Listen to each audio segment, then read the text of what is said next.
Vince Garrod's life shaped him into an entrepreneur of the land.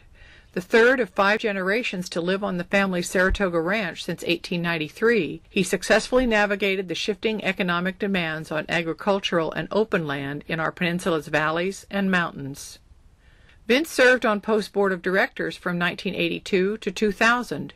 His deep personal knowledge of local land, from the health of its soil and groundwater to crop, ownership, and land use issues, made him a valued resource during property investigations. At 92, Vince still attends Post events and lends the organization an historic perspective.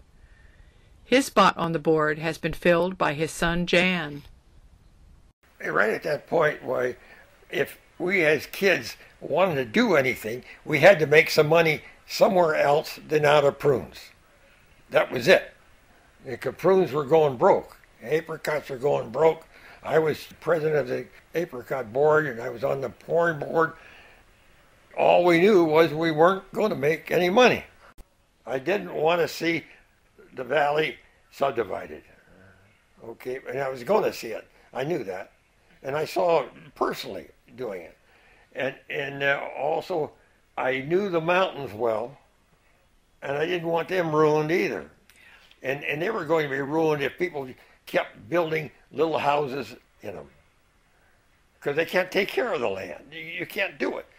You can't take care of the sewage. And unfortunately, you can't have everybody in there. Mm-hmm. Have to be people that are interested in keeping the land useful and livable, and that it's going to improve or it's going to change. You have to accept that. But you have to have a change that is reasonable.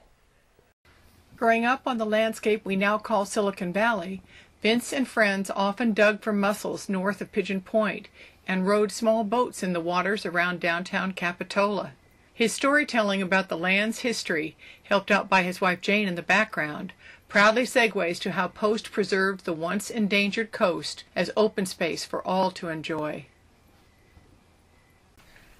Before that lighthouse was there, my grandfather had been trapped caught with a load of lumber off Pigeon Point in a storm, and they lost a deck load.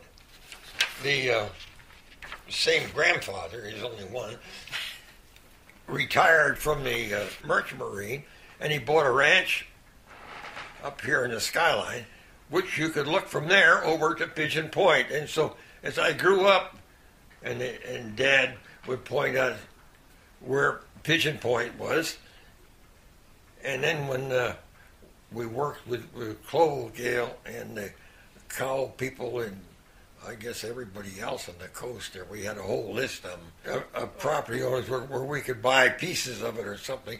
And then Post went ahead and I guess we stopped the development of the coast. And you took down that old motel they had built at Pigeon Point. Well, they stopped it from being a great big, it was going to be a big hotel there.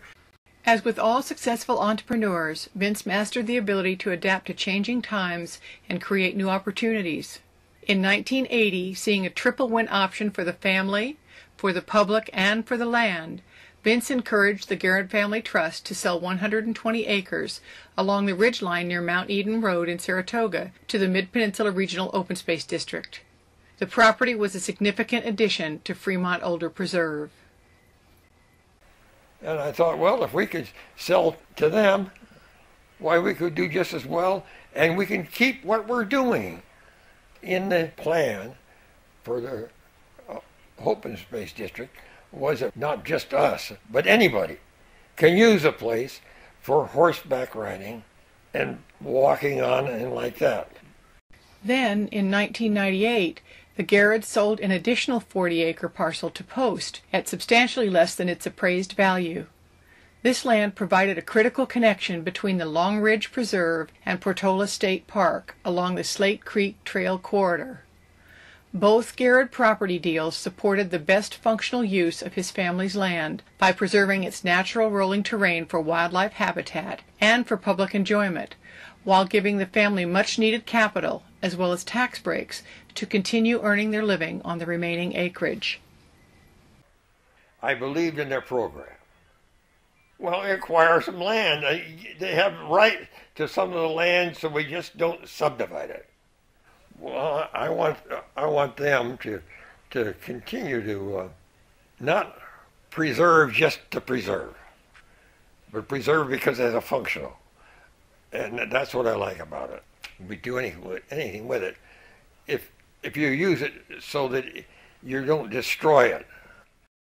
Vince and his wife Jane still live in the home his parents built, and over the years the family's livelihood creatively adapted to changes in the valley's economy.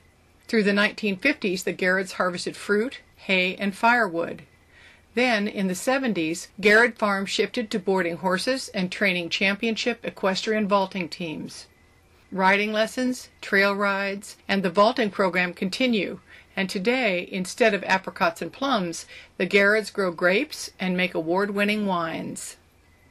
Throughout his career in agriculture, Vince found time to lead or serve on the boards of the Black Mountain Soil Conservation District and CalCan, the California Canners and Growers, as well as his local fire and school districts. Vince was also a well-respected land valuation consultant to county assessors and private landowners, urban planning and legal firms, and public utilities. Invariably, Vince supported land preservation, articulating its benefits to other landowners. During his 18-year tenure as a post director, he could speak from experience. Plus, he had the academic credentials to support his understanding of the economics of land use in many contexts.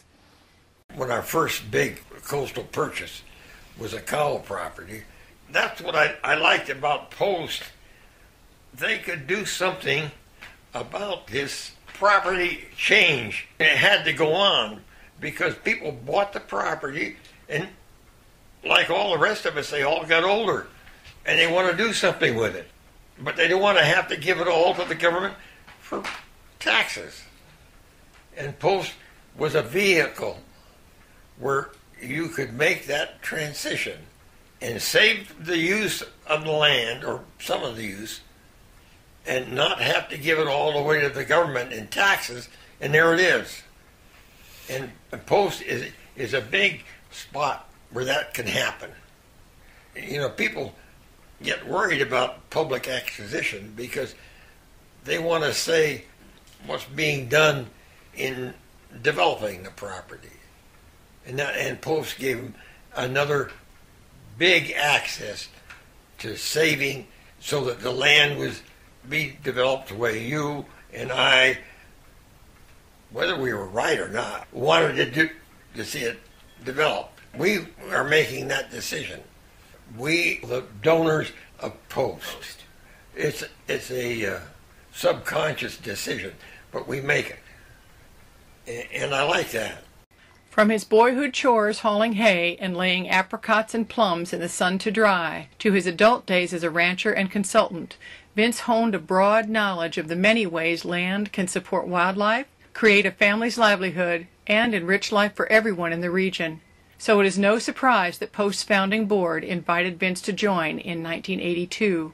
Throughout his tenure until 2000, Vince's skills were indispensable in the negotiations and relationship building that helped Post purchase and preserve land in the public interest. I enjoyed it. And I liked being able to say, well, look, we bought that piece of property. It's going to be used this way. So what you're most proud of is? Was ownership. I own a piece of this land. As a private person, that my Post of directors have been smart enough to buy a piece of land there. So just a thank you to the board. I know that as a postal board has something to say about what piece of property we're going to buy. And that's the one you really want to preserve. That's why we buy it. We don't buy it for any other reason. We buy it, we want to keep it functional yet preserved.